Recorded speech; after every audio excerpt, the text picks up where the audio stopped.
さて、パパは寝るかな。片付け終わって、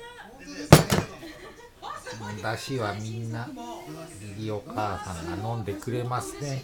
はいはいはい、寝るぞ。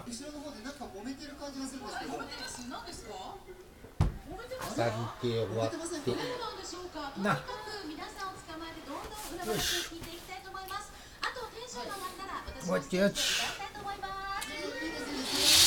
君たちはみんな寝るかも。はい。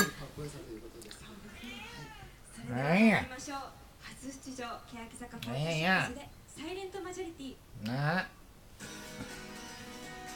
サイレントマジョリティってなんかいっぱい出てるね。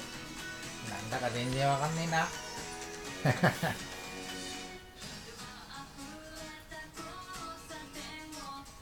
なんだかわかんねえな。よ